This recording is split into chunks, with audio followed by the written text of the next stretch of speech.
Hey everyone, it's Norm Farrar, aka the Beard Guy here, and welcome to another Lunch with Norm, the FB.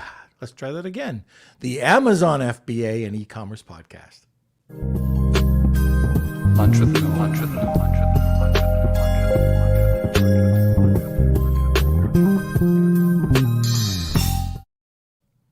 Okay, today we're going to have an awesome show. We have a returning guest, Sharon Evan, founder of Amazon Alpha Coaching. You may also recognize her from her popular YouTube channel, and she's a busy lady. She's also the co-host of Seller Sessions with Isabella Hamilton and Danny McMillan. But before we get to Sharon, where are you, Kels? Hello. Well, happy Victoria Day. Yeah, happy Victoria Day. To all the Canadians. Yeah, that's right. We're trying out a new view on StreamYard, and we're gonna take a poll at the end of this and see which our audience prefers. Because Sharon is convinced that this is better, but I kind of like the other one, so we'll see. But yes, welcome everybody. Welcome to the show. If you are catching us on this episode, you can always find the full episodes and any highlights on our YouTube channel. That's Norman Farrar. We've got everything. I think this is episode 145, I think. So got the whole catalog over there as well. Join our Facebook group. That's Lunch with Norm, Amazon FBA, and eCommerce Collective. Also want to shout out our Dr. Cause. We have Daniel from Brazil joining us. Welcome Simon and Neer. This is awesome. Can't wait for this episode. And I think that's about it. Okay, and remember, it's Monday, I think, but yes, it's Monday. So we are publishing our newsletter that doesn't suck. So if you'd like to sign up for that, you can always go to our website, and it's filled with just pure content. So anyways, I think that's probably it from my end. If you do have questions, throw them over into the right-hand side, and we will get back to them. Yes, Kelsey. And we do have 2 giveaways, so yeah, I'll let you know about that later in the episode. But yeah. Okay. All right. Let's interrupt me anymore during the No, episode? that's about it. I think I'm good. Oh, okay then. Yeah. All right. There, he's off. All right, so sit back, relax, and grab a cup of coffee. Enjoy the show. Welcome, Sharon. Hey, Norm. How are you? I love that you guys have a newsletter that doesn't suck. It's very important. You know what? Yeah, it is important because a lot of newsletters really suck. Most do. I agree with you. It's great that yours doesn't. So that's good. Thank you. So that's not how I was going to start this, but anyways, for those of us who don't know you, and I think most people do, but for those of us who don't, can you just give us a little bit of information? So my name is Sharon, or Sharon, however you decide to call me, but my real name is pronounced Sharon. And I am an Amazon seller, and I am, what am I? I'm a YouTuber. I'm a coach for Amazon sellers. You can see I'm doing something in the meantime, trying to set up the LED light. There you go. Okay, it'll work in a second. And I also am a co-host on Seller Sessions with Danny, like you said, and Isabella. That's about it. I do way too many things for a human, but it works out somehow. Oh, and also I'm a mum, which is, a job in itself as well, to an amazing little 4-year-old boy. So, yeah. That's great. I'm curious, what was it like becoming a host to a podcast? It's really difficult. It's not difficult, but it's very different from YouTube, because when it's YouTube, the show, it's all about you. And then suddenly when it's a podcast, you're becoming it's kind of like you're interviewing people, and it's different. And you have to learn to not take over, which I'm used to on my YouTube channel. It's really just me. So it took me time to understand, talk less, let them talk more, ask more questions. And then there's the thing of finding the right person to bring on that Danny hasn't had on, that Isabella hasn't had on, and that isn't like the same material. I didn't want to come on and just talk about the same type of stuff or bring the same type of people on. You know, I wanted to bring fresh people that are new maybe to the industry. Mm-hmm. So yeah, it's not always easy finding people that, you know, are, again, because Danny's been doing the show for what, like 4 years? Yeah. How can you not talk about the same things that he spoke about? You know, it's so tough. He's at what, 600, over 600 episodes. I think that we're like, yeah, at some stage soon we'll be at 700. That's crazy. So it's, yeah. And Danny is very, you know, he's very strict of how he wants things to be. And that's why it's such a good podcast as well. But yeah, it's so different from this podcast because like when I'm on the seller sessions, if he asks, it is to the second. All right, guys, we're going live. Boom. Us. It's, all right, you're in the Cal, middle of laughing or whatever. Cal's, it's about 12:05. We better go live. It's true though. It is. Daddy's very, you know, he's very professional and thing. I think that everything, you know, just go with the flow type of situation. I think that each person just needs to. If I had my own podcast, I'd be like 20 minutes late. It would be messy. It would be all over the place. So yeah. But you know what's really great? This is similar to Amazon sellers. A lot of people, and we're going to be talking about PPC today and buying intent, but a lot of people talk about PPC, and there's a variety of ways to get to the same, you know, your same goal. And that's like podcasting, like the different styles as well. You can get to the same goal, you know, the same end game. It might just be a little bit different. So anyways, yeah, I love Seller Sessions. It's a great podcast. And by the way, it is a half hour, or it's an hour before. It's at 11 o'clock EST if you ever want to check it out and to check out Sharon. So let's get into it today. We're going to be talking about buyer intent. I love it. You know, where do we even start with something like that? You know, what is buyer intent? Well, let's be honest. Kelsey sent me a message and he was like, so what are we going to talk about today? And I was like, let's just go with the flow. But, you know, I recently did a presentation about PPC with buying intent, but I've been using the word buying intent from day one. So let's just go with the flow. And he was like, okay, we'll go with that. But it's probably one of the things that I'm most passionate about more than anything else, really, especially on a PPC level. So buying intent for me, right, for me, is when it comes to PPC and launching, I have my own methods that I have come up with that are very different from pre-coaching.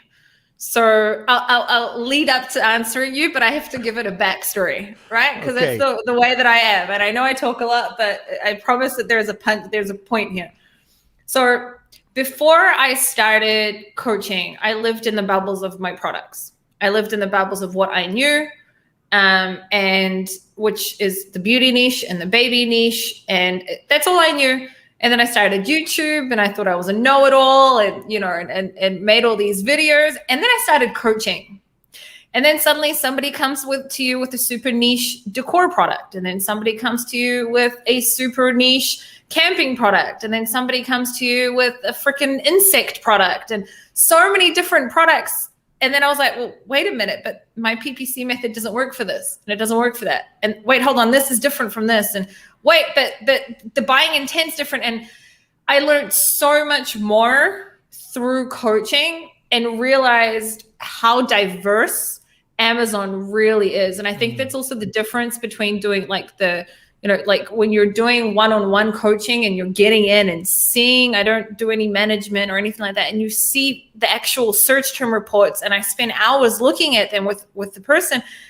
And then I realized that some of my PPC methods don't make sense for every single product. And then I had to try and find a system for what does work for every product. And what I found, which was really the only one thing that works for every product, is when you target keywords that are 100% backed up with buying intent. Meaning, if somebody has typed in the keyword, the buying intent is exactly to buy what your product is. So if I'm selling let's just say an example, a product that is an anchor decor product. So it has an anchor and it's a wall hanging anchor product. Okay. Initially, I'll probably not go after the big keywords like, for example, I'm just making it up now, nautical decor or something like that. I'd get way more specific. So for example, nautical decor for bathroom or anchor wall hanging decor, because it explains my product a lot more. So when I talk about buying intent, I mean that the person that's typing in the keyword, right? The keyword explains exactly what my product is. Does that make sense now? Yes. And, if I can go one step even further. So I use this example for browsing and buying keywords. I have a pet product. So you can have somebody typing in pet chew. They don't know what they're looking for. Dog chew. They don't know what they're looking for. Bully stick. They know what they're looking for, but it's just too much search volume. So you have to go even further. So knowing the difference between a browsing keyword and a buying keyword, like you said, I mean, it's buying intent. And once you understand that, and we're going to get into that today, then you're going to be a lot more successful. Yeah, I agree with that 100%. Now, I have like this thing that I call, I'm trying to bring it up. Well, I'm on a different computer, but I'm going to bring it up here. Can I share my screen here? You can. We can explain to the people listening on the podcast what they're about to see. I'll bring it up in 1 second. What I want to show you is I have like this 3-tier process that I go through for the way that I launch. It would be great if I could see. I'll bring it up in a second. I'm just still looking for it. But anyway, I have this 3-tier, imagine a pyramid, right? So when I say a pyramid, what I mean is I've got 3 types of keywords when it comes to PPC. Here it is. I found it. Share screen, share screen a million times, Chrome tab, and I want this one. Can you guys see? It's in Canvas, so I just wanted to do it quickly. Right now, Kelsey. There we go. Kelsey, can you see it? Yes. But can you see it well enough, Norm? You know what? I can't see anything. I can't read questions. I'm an old man with old bad glasses. Kelsey, can you see it? Yeah, I think it's good enough. I think. Okay, cool. I think people get the gist of it. Yeah. Right. Cool. Okay. So this is my 3-tier for PPC of what I do. So you can see I've got 3 tiers of keywords that I'll decide what I go after at what stage. So this is specifically for launch, when we're launching a product. Okay. So my tier 1 are keywords that I will go after from day one. And they're the keywords that describe exactly what my product is. So for example, if I'm selling a water bottle that is pink and it has a motivational quote on it, it may be keywords along the lines of fitness motivational water bottle for women. Okay. And if it's pink, maybe I'll add the word pink in there and other keywords like that. And then my tier 2 are slightly less restricted keywords. So meaning keywords that are not as specific. They're still backed up with buying intent, but not as specific. For example, maybe I wouldn't have motivational in there or something along those lines. And then my tier 3 are the main keywords that are a lot broader. So it could be just water bottle or any keywords along those lines, or, fitness accessories or whatever it may be. And I decide what types of keywords I go after on a PPC level. It depends on, I'm just going to stop sharing my screen for a second. In order to decide what I'm going to go after, it depends on the product, right? And how niche-y the product is and how the actual market of that product is. But usually when I'm launching with buying intent keywords, because if people are typing in those keywords and I've done my homework, I brought the right product for the right person, meaning I understood my buyer avatar, I understood exactly what the listing needs to look like. I made an amazing listing, a high quality product. I did all that. It checks the box. On a PPC level, if they're typing in a keyword that describes exactly my product, those are the types of keywords that I'm going to go after first. And then I'll creep my way up the pyramid, right? of the keywords, because, and this isn't right for every product. Some products you can compete against the main keyword from day one, but many products you can't compete against the main keyword from day one. So I'll decide on that pyramid what kind of keywords I'm going to go after in the beginning. That was a lot of talking. No, it was great. and hopefully we can add that slide to our show notes. So for people that weren't able to look at the slide, but we have a giveaway today. So we do. Yeah, Kelsey didn't do his job again, but he was supposed to tell people to smash likes and followers, and if you like what you hear, subscribe to our channel, ring a bell, all that good stuff. Kels, come on now. You just did it, so I think that's good. I'm getting better at that. You tell me to do it 5 times an episode, but I think that's a little excessive. Anyways, we have a giveaway. We actually have two giveaways. Okay, yeah, so. Sharon, what is your giveaway? My giveaway is 30 minutes, a 30-minute consultation call with me, coaching call with me. That's what it is. Very good. That's great. And you could talk basically about anything, correct? Anything. It's anything to do with Amazon. Anything to do with Amazon. I'm not going to sit there and counsel you on your life. So if it's about Amazon, I'm here. I'm here for you. I thought that was up for grabs too, but I guess it's not. It's just Amazon. All right. So Kels, and we have a giveaway from one of our listeners. Yes, it's a fantastic giveaway, and I think it's a great idea. So this is something that we're going to do every Monday for I think about 2 months. But yeah, this is from Marsha Reese. So Beard Nation, it's time to get germ-free. Your phone is the germiest thing you can touch constantly. Stable copper kills 99% of germs on contact. So our friend Marsha Reese is giving away one of her copper phone patches that you stick to the back of your phone, kind of like this. In fact, that is a Stay Well copper product. Exactly. So to enter with this, you just need to put in the hashtag I want to stay well, and yeah, you'll be entered. And I believe that is US and Canada only for that. All prize. right. And so it's hashtag Wheel of Kelsey. Sharon, you've never experienced that before, I don't think. The new Wheel of Kelsey. No, I haven't. So. All right, you got to wait for that. Yeah, the new song. And also, what was the other hashtag, Kels? Hashtag I want to stay well. Fantastic. And hello, Marsha. Glad you could join. Okay, let's move on with this. When do you move, or how do you decipher the information so you can move forward with this PPC campaign that you just outlined? Do you mean how do I decide to move to the next stage? Correct. I want to make it clear. Sometimes I'll go after all 3 from day one. Okay, like all 3 tiers. Right. Okay, and how do you make that decision? My sixth sense. I look at. It depends, because sometimes someone could come to me with the same product, 2 different products, 2 separate products that are in the exact same product, but one's differentiated really, really well and focuses on a very specific buyer avatar. And the other one's just a copycat of everything else. And then one, I may be able to find keywords that I wouldn't even be able to target here.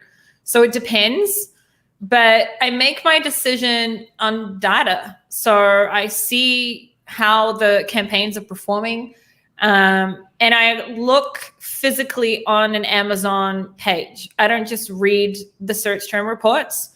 I actually will copy a keyword and paste it into Amazon, and I'll look on page 1 and I'll ask myself, okay, why are you not getting a click? Why are people not buying from you? Or why are people seeing this product and not clicking on yours? Like, I'll actually analyze the page in order to make those types of decisions. It's a little bit more hands-on work, especially if someone comes with a lot of keywords, and then there's it's not that I copy and paste everything. Mm-hmm. I choose what kind of keywords I copy and paste in order to check on Amazon to try and understand why the product isn't converting well on that keyword according to impressions and click-through rate, and then the click to orders ratio as well. And how do I choose to go into that next stage? It's really, as your PPC campaigns, the more data you get, also usually the more sales you get, your product's going to improve on a review like level as well. You'll get more reviews. You'll understand more about the product. You may change an image here or there because you learned a little bit more from the feedback that you got. And as your listing improves, slowly you can start going after the bigger keywords, right? To be honest, I approach it like this. When you're going into a battle, right, if you're one person, you're not going to go after, you're not going to go into a battle against 100 people, right? You may be Hulk and be able to kick 10 people's butt if you're one person. Same thing with Amazon. When you're coming into Amazon and you're trying to go after these really huge keywords where everyone on page one has, 10,000 reviews, and you're just this one little tiny product that's only just come out with no social proof, and you can't even compete against that keyword. So I'm trying to go after keywords that I believe that I can compete against, right? And how do I know I can compete against? Well, I already know the market. If I'm bringing a product out to market, I should already have analyzed, the competition to the T, that I already predicting who I can compete against and who not. Now, the reason I also start with buying intent keywords is a lot of people just turn on an automatic campaign. Right. And a lot of people don't know this, but many times you'll see in your dashboard, your automatic campaign may show, for example, 1 million impressions in the last 2 weeks. And then when you actually download the search term report, or if you click on that specific campaign, suddenly you only see 10,000 impressions, and you'll see and that's because Amazon only gives you data for keywords that had at least one click. If it didn't have one click, you're not going to know what the exact search term was, right? So if I see that someone has 1 million or many impressions, right, and hardly any clicks, I don't know what this went towards. Usually you see that in an automatic campaign where the algorithm is using, obviously, the listing, right, as its foundation for how it decides where to put your product. And usually it would mean that your product is being shown to the wrong buyer, right? Because what do we want? We want our product to be shown to the right person at the right time, the right product to the right person at the right time. And in an automatic campaign, if your listing has way too many keywords that can trick the algorithm, it can sometimes show you to, let's just say if I'm selling that anchor product that I used as an example, I don't want my listing to be shown right now on bathroom decor. It's way too broad right now. It's a huge keyword. There's many big players on that. I totally made that up. I don't even know what comes up on bathroom decor, but I'm just giving an example of how broad it is, instead of going after keywords like, nautical bathroom decor, anchor wall hanging product, whatever, those types of keywords that are actually to do with the anchor, for example. So, the data that I see in the search term report will tell me a lot about how to move forward with the PPC campaign. I feel like I went on and on. Nope. Perfect. Yeah. So when you're looking at your data, are you to achieve the results that you want, are you overbidding? No. What is your bid strategy? It depends on at what stage of PPC I'm at. So okay, if I'm at let's launch. Stay with launch. Yeah. Okay. If I'm at launch and I'm a new person, new seller. Mm-hmm. Okay. If I'm not me and I'm not you, I'm a new seller, first product. Haven't got a whole brand of products. So I'm not cross-selling my products or anything like that. First product just launched on Amazon. I was reading the thing, so I forgot what you asked. Hold on, what did you ask? I was reading how someone said I'm one of the most accurate. Thank you, whoever that was. I appreciate it. What was the question? Okay, it was about do you overbid? Do I overbid? Okay, so at launch, I will only bid with placement on my ranking keyword. So I have a few different campaigns. My campaign structure looks something like this, right? Usually it'll have a broad campaign instead of an auto. I'll have a broad campaign with root keywords, okay? Root keywords or seed keywords, whatever you want to call them. Mm-hmm. So for example, in the Anchor product that I used, I wish I would have used a different product, but anyway, an Anchor wall hanging product that looks like an anchor on the wall, I may have put in Anchor decor, for example, and nautical bathroom decor and Anchor wall hanging, for example, and they're my seed or root keywords in a broad campaign.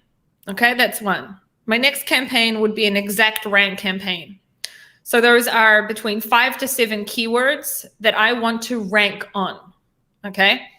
I've looked at them, I've handpicked them in advance. I've looked at what comes up on page 1 for those keywords, and I believe that my product is good enough to compete against those keywords, right? That specific campaign, the purpose of that campaign is to rank. If I want to rank, I have to be seen. If I want to be seen, I need to be at the top, right? So I will usually place my bid somewhere in the middle, right? We've got the lowest suggested, the highest suggested, and then the middle suggested. And then I'll add placement to it. And it can be anywhere between 100 to 200%. It just depends on the bid, on the product. And that obviously means that I'm willing to pay up to 100 or 200% more just for that top place, right, of page 1. That is a campaign that I will overbid on, or that I want to be at the very top, and I'll kick everyone's butt until I'm at the very top on a PPC level, right? The broad campaign, no. Another campaign that I will have will be an ASIN targeted campaign. I usually have 2 different types of ASIN targeting campaigns. One are just like my ranking campaign. They're ASINs that I've handpicked that I believe that I can compete against from day 1.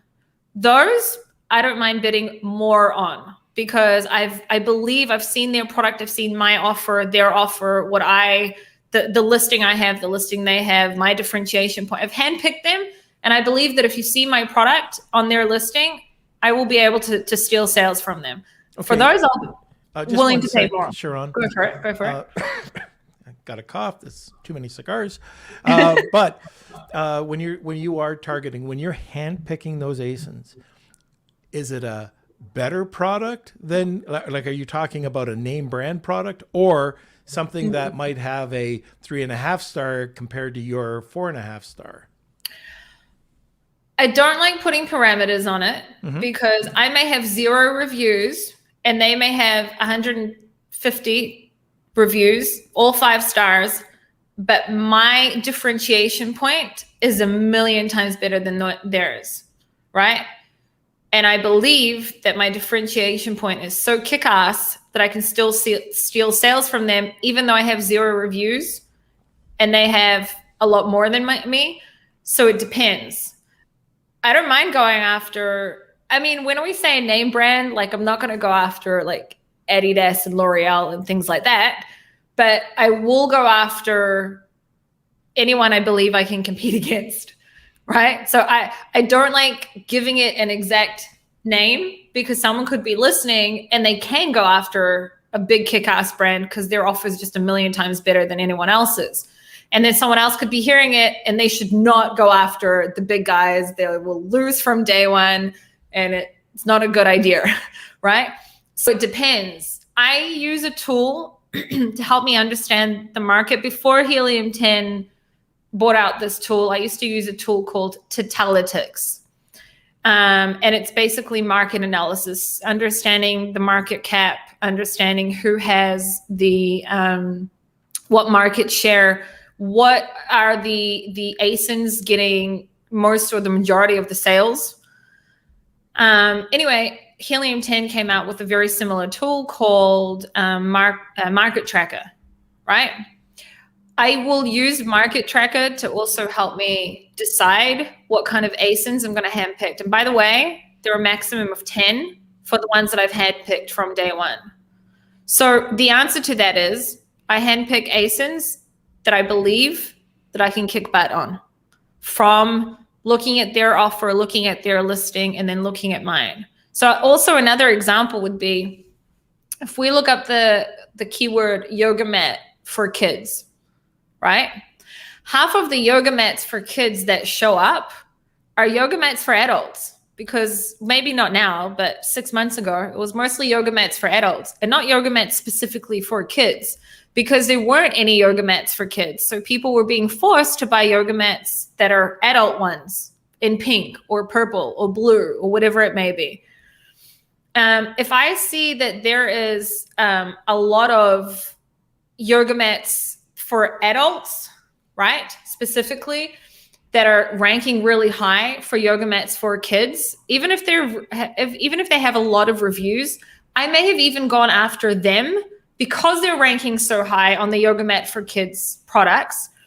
Because I believe that if someone was to see mine that has a cute little unicorn on it, for example, that I'm giving the buyer something that they don't have, if that makes sense, right?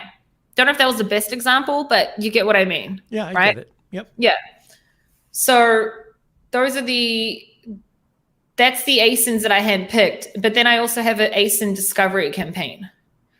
So then is when the question you asked is very on like what kind of ASINs. So for ASIN discovery, this is going to sound complicated. I promise it's not. It's either an automatic campaign with only substitutes and complements, or a product targeting campaign that goes after specifically the category, like whatever subcategory I'm going after, because it's an ASIN discovery campaign, right? I'm discovering different ASINs that I may compete against. How do I make that decision? Which ASIN discovery it's going to be, an auto or a product targeting category one? Depends on the niche. If it's way too broad, where I'm selling a unicorn product, but a unicorn, I don't know, mug, and it can, don't do a unicorn mug, but you get my point. And it can trigger way too many non-related products, I will probably then do a specific category product targeting. And there you can click on refine, right? And in refine, you can choose only up to minimum of $20, or only target anyone that has up to 4-star reviews, or whatever it may be. So I feel like I've complicated the answer, but that's where I will use the refine button that you have on there to refine my search of what kind of ASINs I'm trying to go after. And by the way, this is a lot of trial and error. Sometimes I may have thought I could compete against an ASIN, and then Amazon will give me a bitch slap and be like, no, you can't. You know? So then I have to, you know, either not necessarily pause the ASIN, but probably put the bid down to like 7 cents or something really, really low, and then replace it with another ASIN that I believe that I can compete against, or that I have already converted on. Okay, yeah. Got it. Now, a common denominator. Yes. And I don't know if you just left it out or not, but yeah. We've had a couple of PPC experts on, and they've said they don't use phrase match at all. I don't use phrase match. Okay. So here's the thing. Here's the thing. I used to, if you watch my PPC videos before coaching, I used to use phrase match instead of broad. I used to hate broad. I used to like phrase was like my thing. And then I started coaching, and then I realized how much phrase is so stupid and you shouldn't use phrase. You should, but it's not true. Sometimes I may use phrase if there is a keywords where if the broad campaign can stuff it up too much, meaning if it plays around with the order of the keywords too much, it's totally different buying intent. That is only when I would usually use a phrase. Okay. All right. And if anybody has questions, don't hold back. Sometimes, this might be a silly question or whatever. If you're new to this and you have a question, or if you're, an advanced seller, just make sure you post it in there. It's so important that you understand what Sharon is talking. See, I'm going to call you Sharon and Sharon. It's all good, Norm. Okay. I call myself Sharon most of the time. It was Emma from Marketing by Emma that told people how you actually pronounce my name. It's all her fault. Now people don't know what to call me. Yeah. So it's all good. So, anyways, so ask questions if you'd like. We will try to get to them in a few minutes. But the other thing that Kelsey's forcing me to do is, hey, if you like the information, make sure you hit the like, smash the subscribe or whatever, it might be in reverse, ring a bell. But anyways, if you like what you're hearing, please tag a couple people to continue. We've got another half hour, to go. And also just talking about the Wheel of Kelsey today. It's a 30-minute consult with Sharon. And as you can see so far, that will be priceless.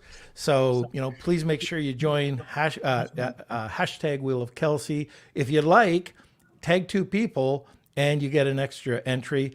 And also from Marsha, she has given us a Stay Well Copper antibacterial shield that you put on the back of your phone. I have one. Kelsey has one. They're really cool. And thank you very much for the donation, Marsha. Okay, so Kelsey, we have questions, by the way. I saw that there were questions. oh Yeah, so we do have kinda lots of questions, but Okay. yeah. I'm here to answer the questions, because- whatever you guys want. because Kelsey wouldn't ask the questions anyways. We'd have to find them. But Oh, there you go. Wow, so many. I'm feeling the I love just found where you click to see all of the questions. there are a few. Yeah, there are lots. there- So we can dive into them whenever you guys are ready. If you want Yeah, to know. I just wanted to ask a couple more questions. Okay. Kelsey. Go for it, Norm. I'm here. All right.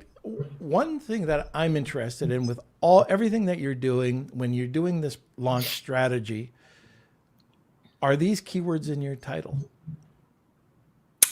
Yeah. I mean, maybe not all, but the keywords, the most important keywords are in the title. So I will say that in my time of coaching, and I don't say this to pitch myself, I say this because there's so many rumors that I found that go on in the Amazon industry. And I've touched or been a part of so many, like I'm talking I'm over 700 different people that I've coached, and some of them are multiple products. I've been a part of so many that I've seen many different things, right?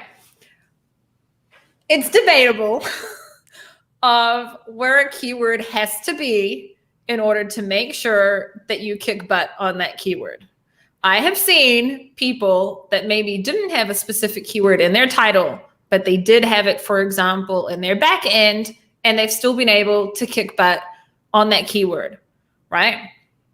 Do you think, this is me asking you back a question, do you think that having a keyword in the title is a lot more helpful than having it, for example, in the back end search terms?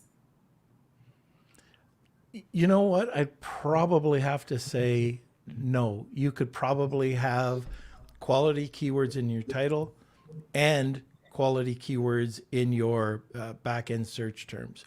I think, but I wouldn't put them so far back that they're not getting recognized. I put them towards the front of the search terms. Second question, because I love having these conversations, if it's okay. Just don't ask me about my, relationship with my mother or stuff like that. You know what's funny? Not related to this. My dad has a really long beard now, and we did a video call the other day, and I was showing him a photo of you. I was like, "Look, Dad, here's someone else that has a really long beard, like longer than yours." Because anyway, and then I showed him a photo of yours before you had a beard, and you're like a totally different person. I would have never recognized you down the street. How do I have it? From your Facebook. Anyway, regarding what you just said, do you think that why do you think it matters where the keyword is in your search terms as long as you're indexed for it, right? Because here's what we know. When we put keywords into a listing, it gets indexed. It can help us with ranking, obviously, especially when we're in the honeymoon period. But if your product doesn't convert for that keyword, you're indexed for it, you're not going to be ranked for it. You need to convert, right? So if I put a keyword and it's the last keyword in my search terms at the back end, okay, for example, I don't know, I can't think of a keyword right now, but a keyword, nautical, okay, nautical. Okay, you would have nautical in your title, but you get what I mean. Bathroom, okay, let's just say bathroom, for example, and I'm indexed for that keyword and I'm targeting it now in PPC. Why does it then matter where the keyword is, whether it's in the last keyword in I'm indexed for it? Why does it then matter? Do you then believe that it gives you more ranking juice the closer it is to the front? So if I'm ranking on a keyword, or if I'm not ranking on a keyword, what we'll do is we'll try to position the keyword differently. So for example, let's say that somebody just has it in a bullet. Okay. So that's probably way down on the algorithm scale. So bullet. If it's not working there, we'll bring it up into the search terms. We would have next go into subject matter, but it doesn't really exist. But search terms. If it doesn't work there, we'll try to put it into the title. And what we've seen, and I don't know if this is magic or not, but if not all indexing is created equal. Have you seen that?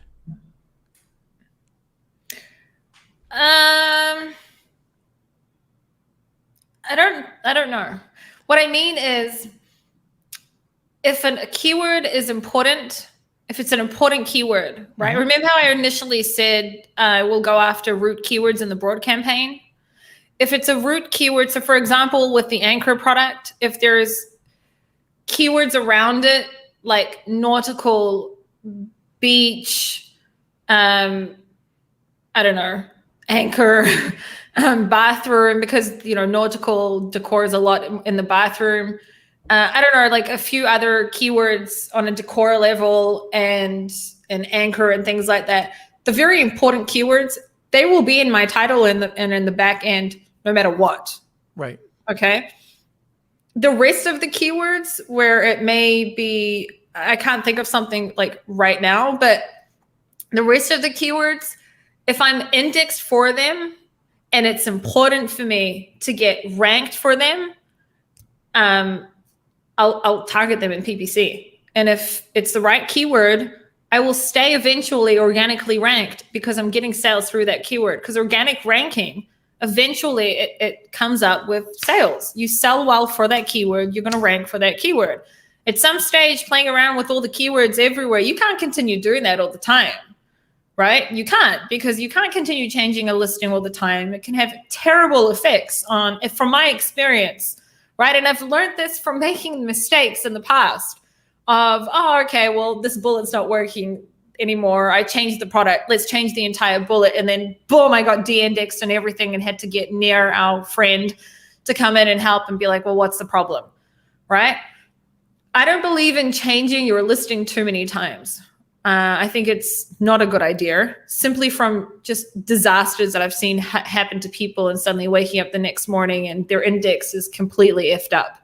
I'm trying not to swear on my podcast. I swear all the time, but you know, so I think that if it's an important keyword, no matter what, you should have it in your title and in your back end. But on an indexing level, if you're trying to get ranked, in my opinion, I only use PPC for ranking. I don't use other things for ranking. I don't just search. I've heard that. Yeah. I only use PPC, and I've launched thousands of products, not my own only, is what I'm saying. And no, I don't live in my bubble. Many, many, many other people's products as well, using buying intent keywords. Right. And this is the thing about buying intent. If they're typing in a keyword and it means exactly what your product is, and your product, you've done your homework and it fits the buyer avatar completely, you will convert. Right? You will, if you've done your homework properly. And I mean, it's proven itself over and over again. I don't use any search find buy. I don't do any giveaways. I never have. And I know you've never bought any of my press releases, so I won't ask you why, but I don't do. Here's the thing. I'm sorry. I'm joking. I know. No, I actually have sent clients for your press releases, and I'm working. Thank you. And I'm working with a client now that's going to come for your press release. But I don't do for my, like, I I feel like I've got PPC so honed down Yeah. that I'm just like on a keyword level and choosing my keywords, I've just become so good at, not only that, sometimes I don't choose the right keywords. I thought I had the right keywords and I didn't, but I'll learn about it really quickly. I'll read the data quickly and understand, okay, maybe I thought that I could go after this type of keyword, but like my product doesn't fit in that niche and I should bring it back to what I'm actually selling. Okay, I've got 2 questions before we get to questions. Yes. And one of them is about oh gosh, what was I just going to say? I lost my train of thought. But one of the questions was about moving to the next products, next cycle of life with your ASIN. You've gone from your launch. Now, are you changing your listing at all as you grow, or are you sticking to I don't change or I don't want to change my listing? Images, I will change as I learn more about the niche. Keywords, the only keywords because keywords change, keyword demand changes, right? And we can see it also when you look on brand analytics, for example, and you can see a demand of a keyword can be totally different from 1 year to the next year or 6 months to the next month. I will go in and make changes to my back end sometimes. I will never touch my title. Really? And I will never touch my title. I'm not as ballsy as other people, and I never change my title. I have a really good title from day one. My copywriter is Sasha Gorlick. Don't know if you know Sasha. Amazing copywriter. I don't know Sasha. Maybe after the podcast, you could send me her information. Oh, Sasha's so. Here's the thing about Sasha. She writes the listings herself. She doesn't outsource it. And she can make the most boring freaking product in the world just the sexiest product ever. Like she just has this gift of writing, but she understands Amazon. So she understands not to have bullets that are way too long and things like that. And because, it's me, I'll just go over the keywords, making sure that, the right keywords are in the right place. I have changed titles in the past. I just don't recommend that people do it just out of, the risk involved that I've seen with ranking issues and de-indexing and things like that. I once told people in the past to make changes, and then I stopped doing it the day after someone came back to me and said it stuffed up my entire indexing. And I was like, shit. So yeah. And I have seen that happen with my soap. It went from like top seller down to like you couldn't even find it. So one of the products that we sell, and I don't usually talk about my products with people like you because you may be one of my competitors, but anyway. I enjoy competition. One of the products that we sell is a face mask. Not a face mask, a coronavirus one. It's like a face sheet mask, right? Do you sell a face sheet mask, Norm? Possibly, but okay. No. Anyway, go ahead. If you do, then you will know that last year face mask meant a totally different thing than what face mask usually means. Yeah. Right. So suddenly I had to discover on a PPC level, whole new keywords to target because face mask no longer meant what face mask usually meant until 2020, right? So then I did play around with our listing, and I did make changes, dramatic changes, but it's because I had to, because the keyword now meant face mask no longer meant face mask. So face sheet mask and Korean sheet mask and those types of keywords were suddenly a lot more popular for the buying intent, right, than face mask. Because if someone was typing in face mask last year, they meant the COVID face mask. They did not mean the sheet mask. So those are that was very dramatic changes that I made to a listing. But apart from that, I don't do a lot of dramatic changes. Okay, last comment question Yes. is what I've seen with a lot of people that come to us and say, how can I improve my listing? How can I improve PPC? We'll come back to them and we'll go back to the old, the same old, improve your listing. Your images suck. You have to do that because you can get PPC, you can drive traffic. And if you're on page 1, great. But if your images are terrible, if your copy is terrible, you're not going to get the conversions. And what we found, probably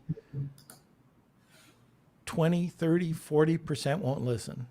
They just won't change. And then they wonder why their listings, are not converting. And of course it's your fault because, it's not converting. But, if the question is, how important is it to you when you're looking at your client? I'm kind of curious. Sorry. There you go. Okay. Sorry, I was trying to share my screen on what you were saying because this is one of the main things that I say in my everywhere. Well, I was going to ask, like, with these 700 people that you've helped, how many people take action and, try to improve their listing prior to running their PPC campaign? What was, sorry, I was just wondering why you can't see my screen. Oh, there you go. Okay. I just want to say, just to answer it's this. Kelsey. Yeah, it's Kelsey. It says you can have the best PPC structure in the world, but if your product and listing is not top notch from the beginning, you will not convert. Not even the most advanced PPC expert can help a bad product in the long term.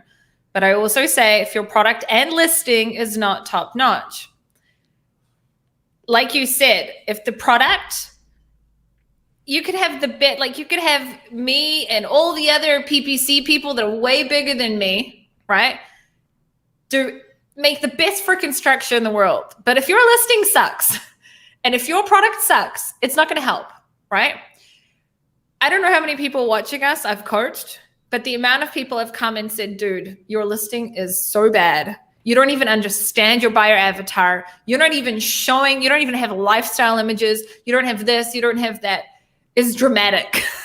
There's so many people that will come to me. 99% of the people I do think listen to me in my experience. I've had people cry on a coaching call with me because I've come and said, this is bad. This is bad. Because why are you hiring me? You want me to tell you what you want to hear, or you want me to tell you what's going to help you? This is refreshing. Thank you. Because I say this all the time, and sometimes people know that if you come to me, you're going to get what I believe that you need to do.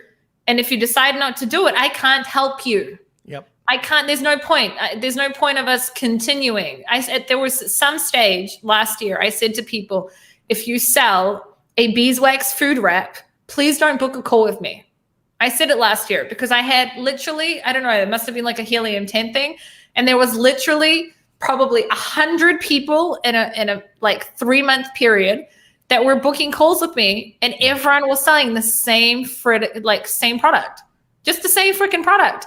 And it was all the same, just everything looked the same. And I was like, what's going on? Anyway, so you got to get the product right. You got to get the listing right. And you have to understand who you're selling to in order to understand what kind of images to have, right? If you're selling a boxing bag that is, I've like, did Muay Thai for many, many years. And somebody once came to me ages ago. He no longer sells it. It's the only reason I will say what the product is. And he came to me with a blow-up boxing bag, okay? Anyone that does boxing will know that this specific blow-up boxing bag is a piece of crap. It's not good for adults. It should be for kids. And all of his reviews were telling him that as well.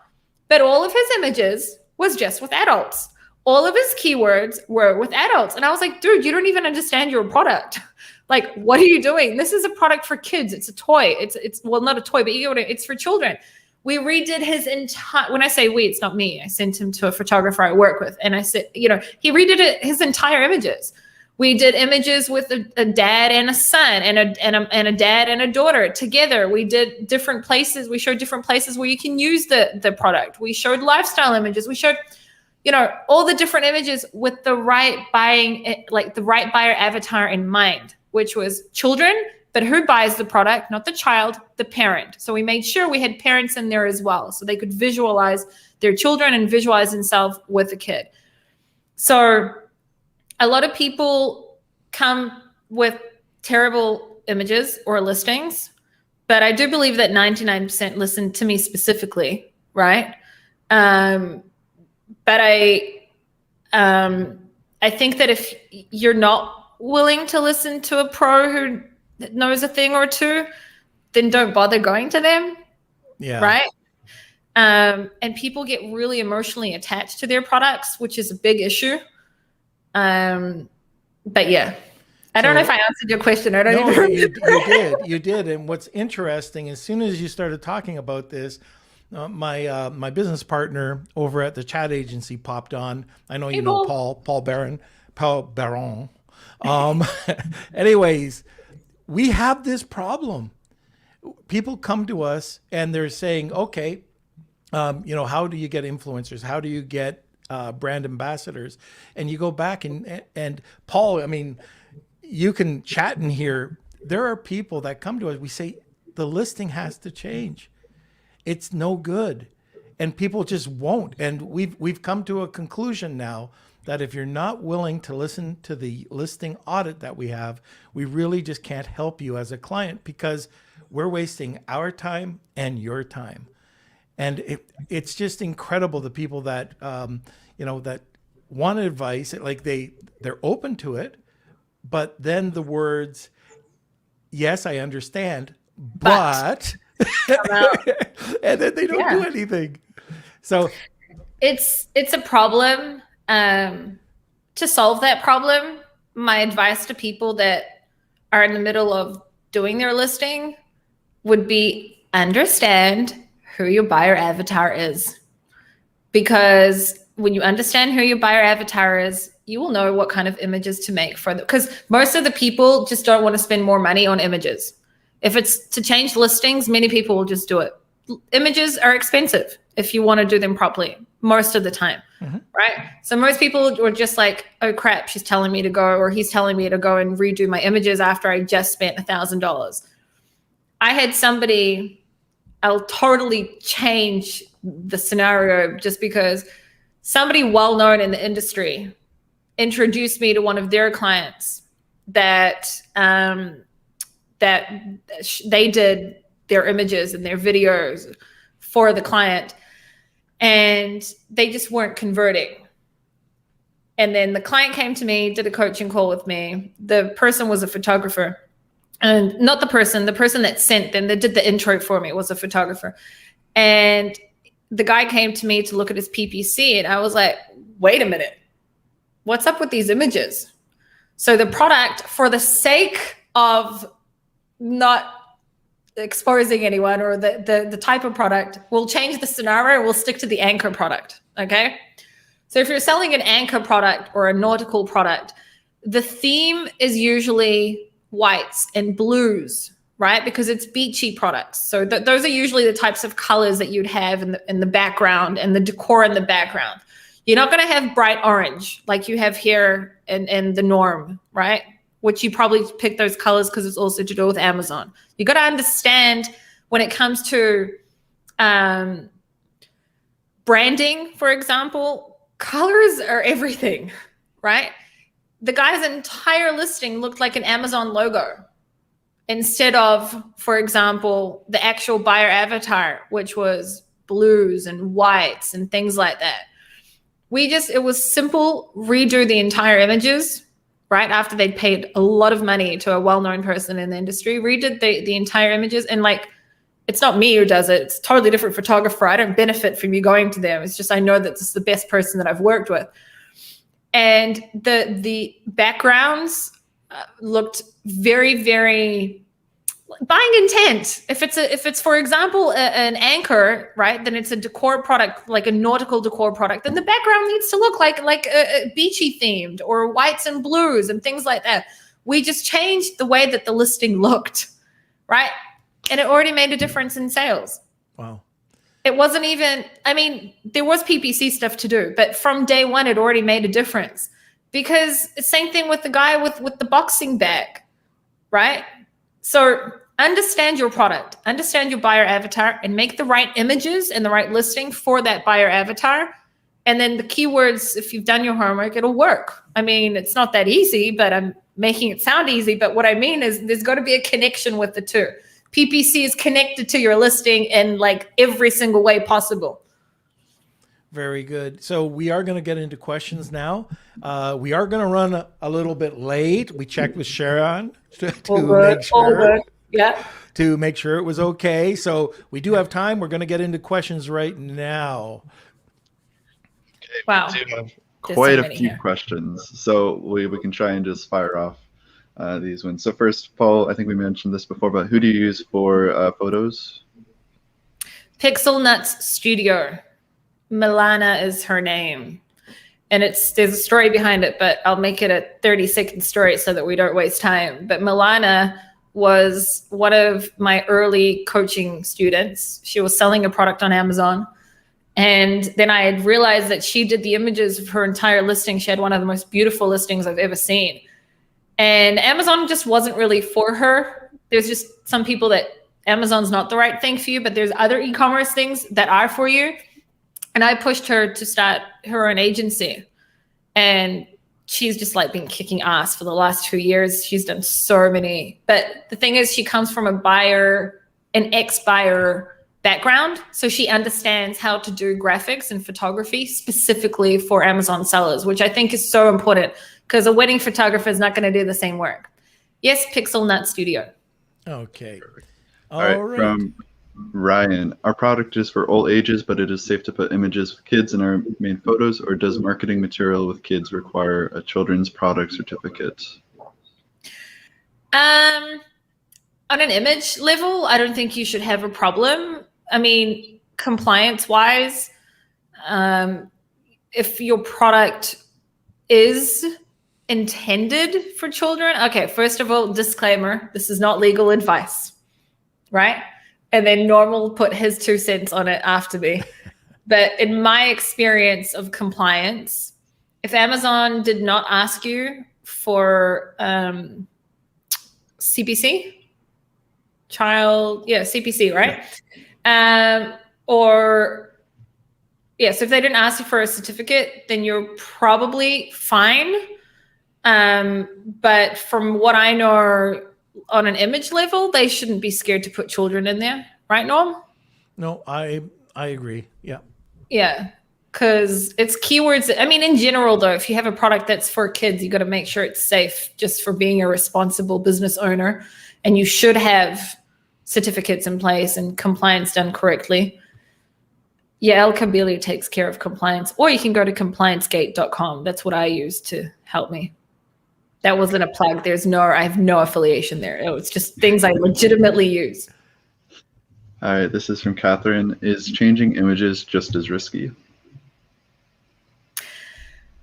I mean, if you're going from a sucky image to a good image, then no.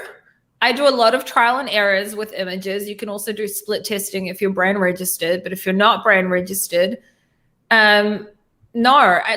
This is Nir Revere, who's a friend of mine and Norm's as well, said to me, I had him on the podcast a month ago, and he said to me, I can't remember what he said, but he said something about changing an image got one of his clients suppressed or suspended. I just can't remember the reason why. And it was the only time I've ever heard anyone going through that. But in my experience, if you've changed an image that's taking your product from being shitty to taking it to looking exactly the way it should for your buyer avatar, no.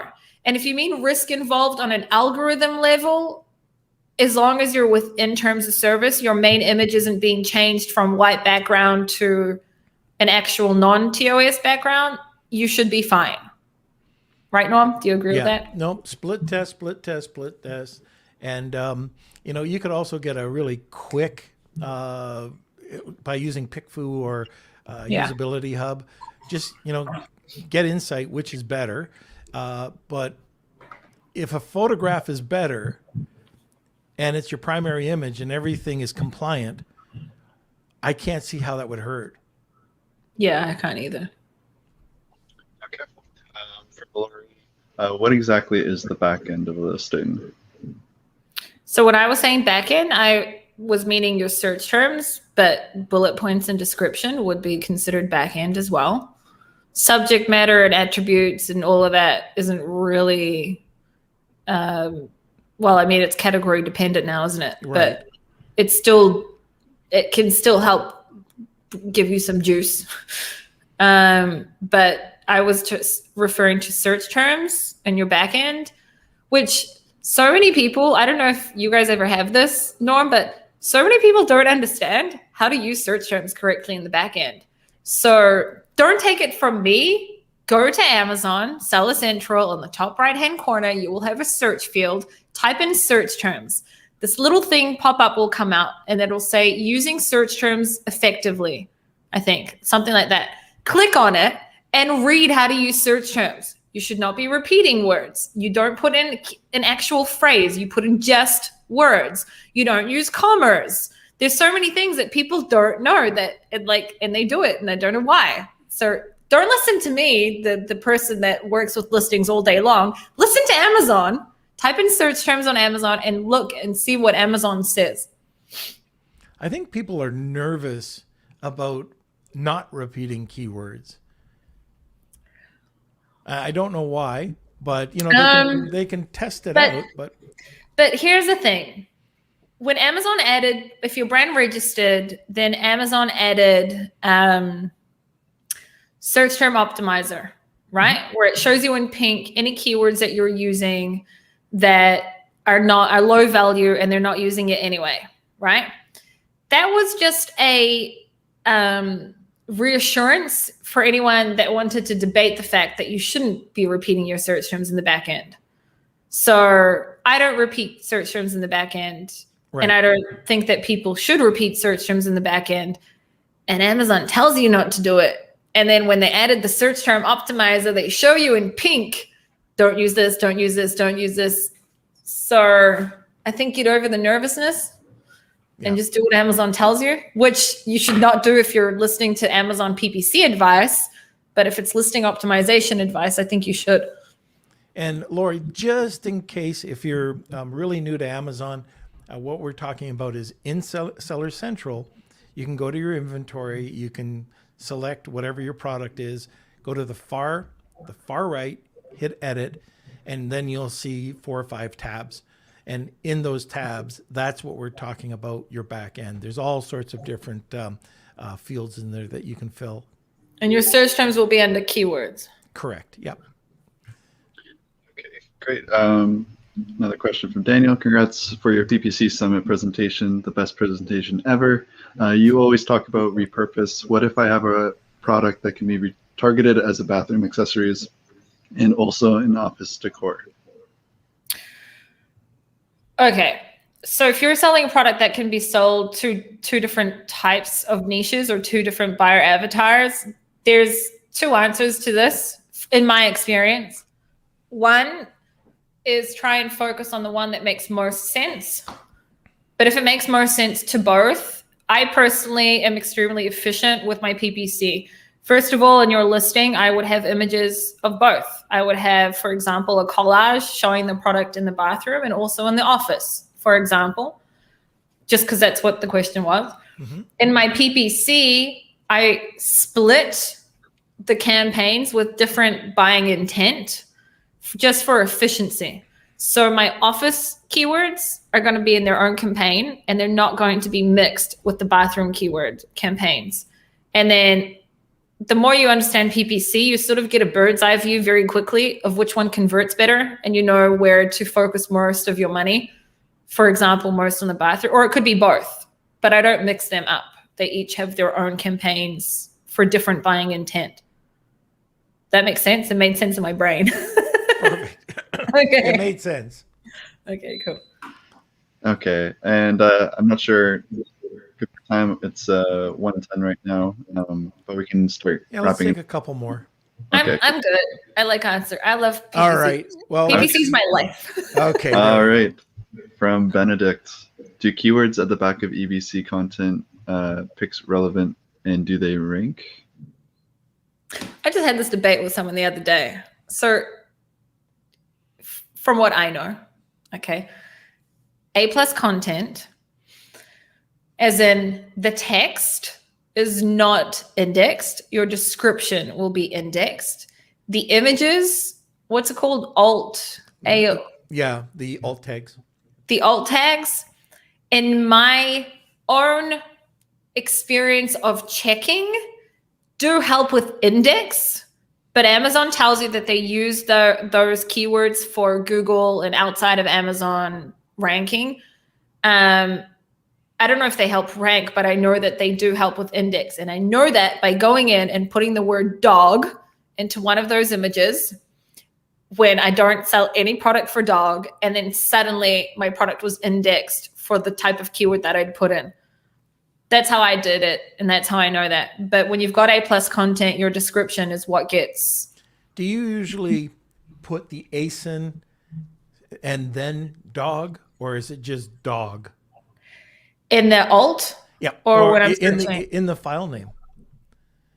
So when we're uploading, we've done it both ways. We put the ASIN in front and then added keywords. Yeah, and then just added keywords.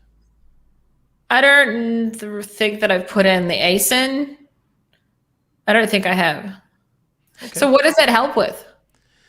Well, this goes back to the style guide. The style guide back, not the newer style guide, but the other style guides were saying that for files, put the ASIN and then keyword. And even right now for your primary image should be your ASIN.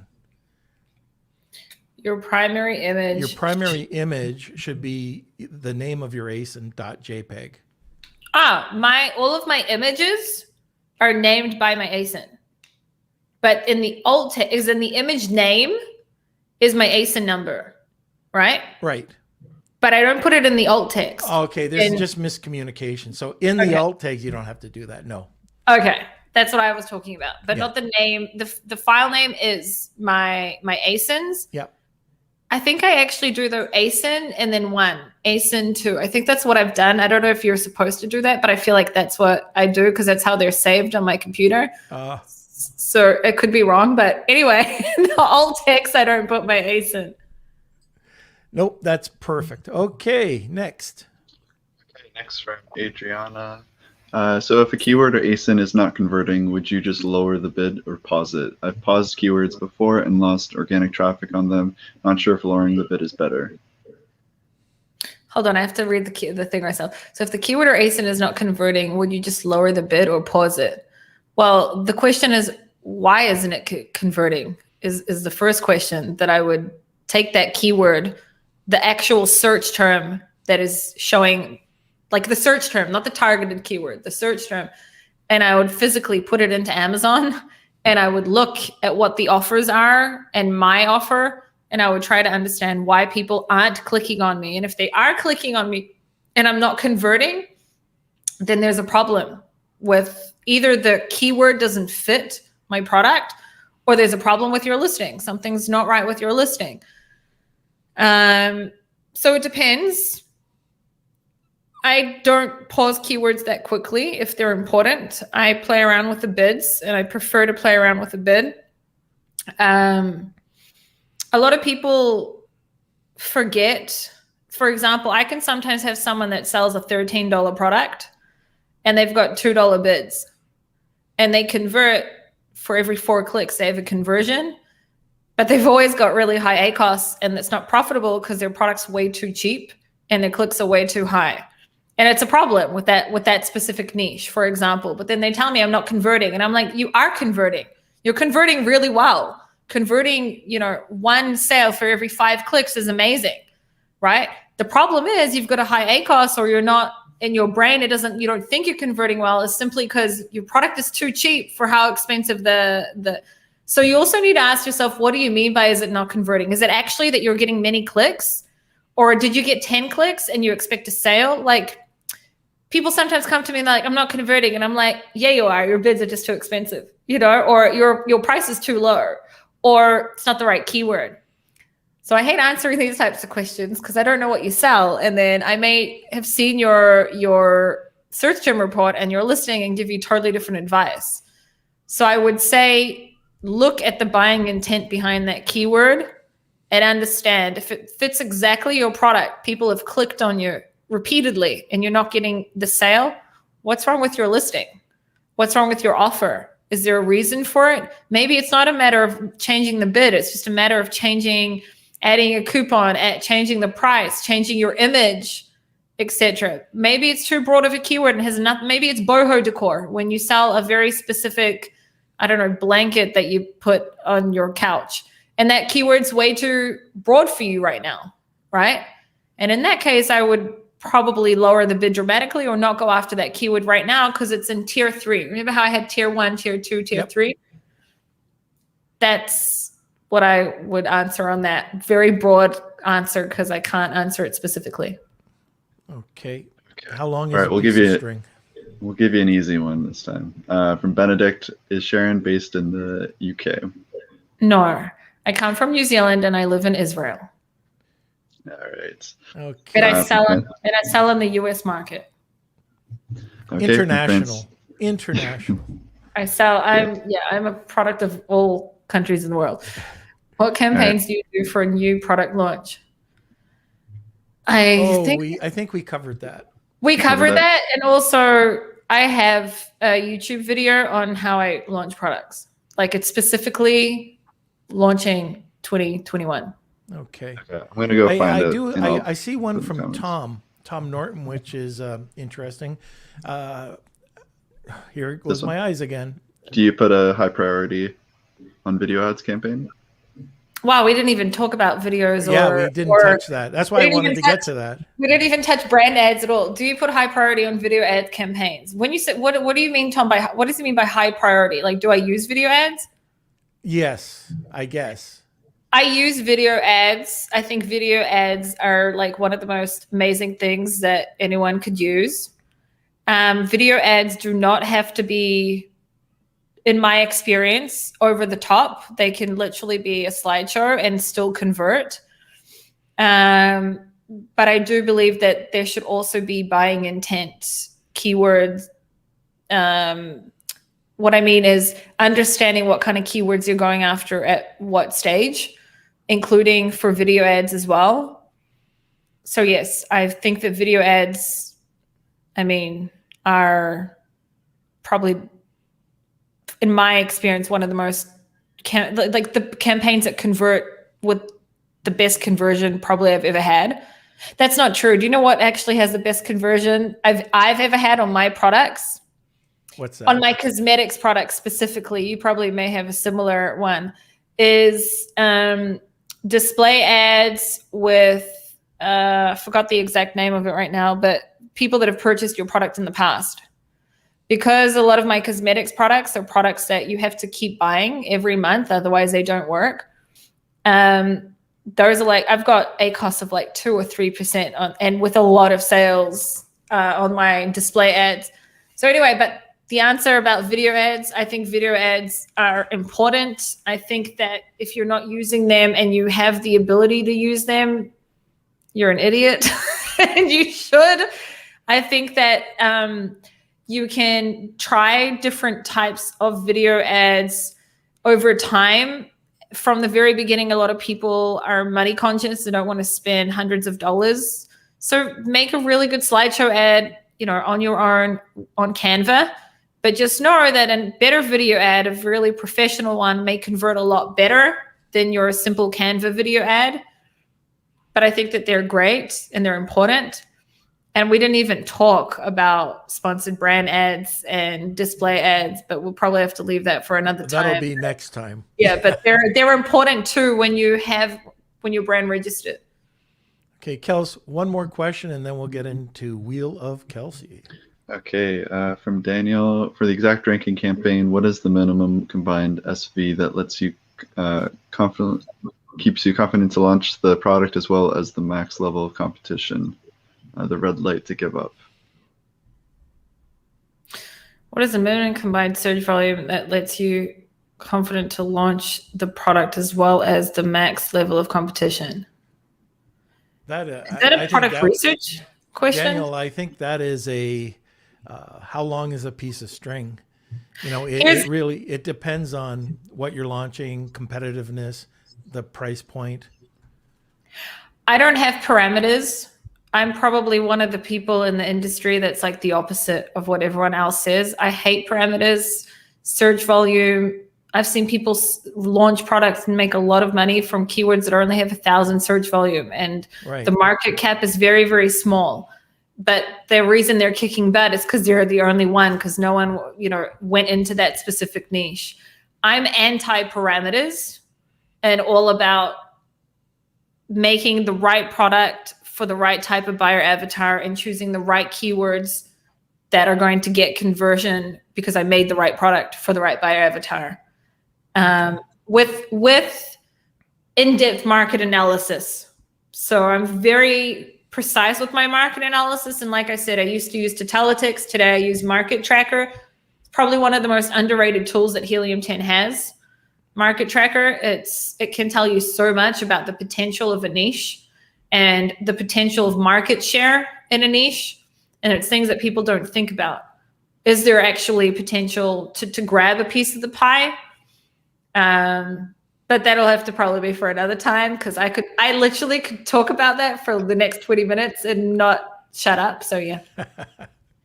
And I know you want to put your child to bed. So I'm okay to continue, but if you guys want to end, it's all good too. Whatever you guys decide. Yeah, I think we have maybe like one or two questions if you want. Okay, well, if we're good with it, then I'm good with it. I'm good. Okay. All right. Got a couple questions about Atomic from H10. So what are your thoughts on it? This one's from Anna, but Rad also asked about it too. Okay, I'm the type of person that doesn't care about what software people think about me, so I'm going to be extremely honest. I love Helium 10. It's the only tool that I think that you need as a seller. However, I am anti-PPC automation in general.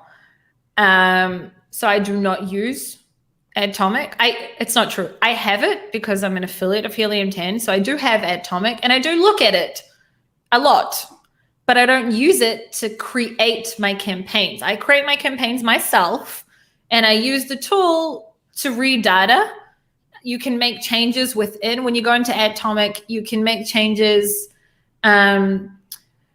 just same way when you're looking at the search term, like a report, but it's not a report. It's like, I don't know what you call it, but you can actually make a bid change on a keyword when you're looking at it, an Atomic, and you can actually change like negative exacta keyword from within that. That's what I love about it, but I would never use it to start my campaigns or to choose keywords for me ever, or any automated PPC thing, because they don't understand my buyer avatar and my keywords like I do.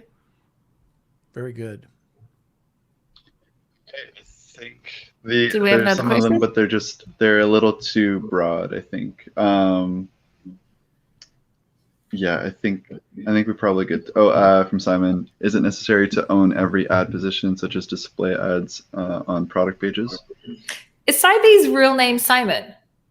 Yeah, Simon. Yeah, he's been on the podcast too. You've had him on the podcast? Yeah. Yeah. God, what episode is it? This guy rules. Yeah. He's got a great brand. His brand is used by the royal family. It's used by David Beckham. I mean, it's really, really cool. We've got some really incredible people that I know, and there's a lot of people I don't know, but there's a lot of people here that are just incredible sellers, like Marsha. Marsha's had over $1 billion worth of sales. Holy crap, that's more than me by a lot. So we got great listeners. So from beginners right on up. I love that. I was, because Saibi's on like every week. He watches Seller Sessions. So hi Simon, I didn't know your name is Simon, and I'm gonna find your I thought he was just loyal to this podcast. Okay, everything I said about Simon, exit. It'll be edited out. Simon's been watching seller sessions for I think years, if not. But anyway, is it necessary to own every ad position, such as display ads on product pages? Look, I want to have as much real estate as possible for my products that are established, meaning I will have brand ad at the very top showing 3 of my other products, well, my product and 2 other products. I will have the first place at the top. I will have a display ad on the left. I will have another brand ad at the bottom. I will have every single position I can have on important keywords for the sake of somebody else not being there, right? Because if I'm there, it means my competition isn't there. So that is why. Does everyone need to do this at launch? No, I don't think everyone needs to do this at launch. But if you're Sybe or now Simon, because I don't know that his name is Simon, if you're a Simon, then probably yes. If you've got such an established brand, you want to have as much real estate as possible, because if you're there, the competition isn't. And that's what I care about. That's why, we'll target our own ASINs when we're doing ASIN targeting as well. So it's about real estate, it's about brand awareness, but it's also about defense and making sure that somebody else ain't there. I love that. It's about defense and product awareness or brand awareness. Okay, so I think that does it for the questions. If you'd like, try to get a 30-minute session with Sharon, just hashtag Wheel of Kelsey, and we're also giving away one of the Staywell copper products today, and that is, I want Staywell. Is that what it is, Kelsey? I want to stay well. Okay, I want to stay well. And okay, so that's it. We got one quick thing that we have to do: a toast and a screenshot. Oh yes.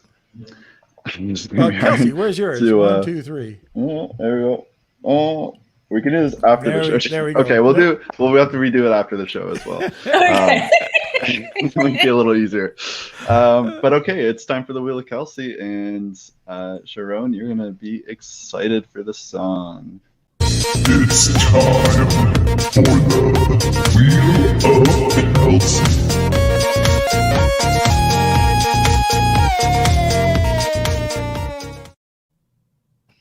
Okay, so this is for the Staywell Cup. Okay. Spin one. This is for one of these bad boys here. It's a copper plate that helps kill the germs. This is from Staywell Coppers. So here we go. 3, 2, 1.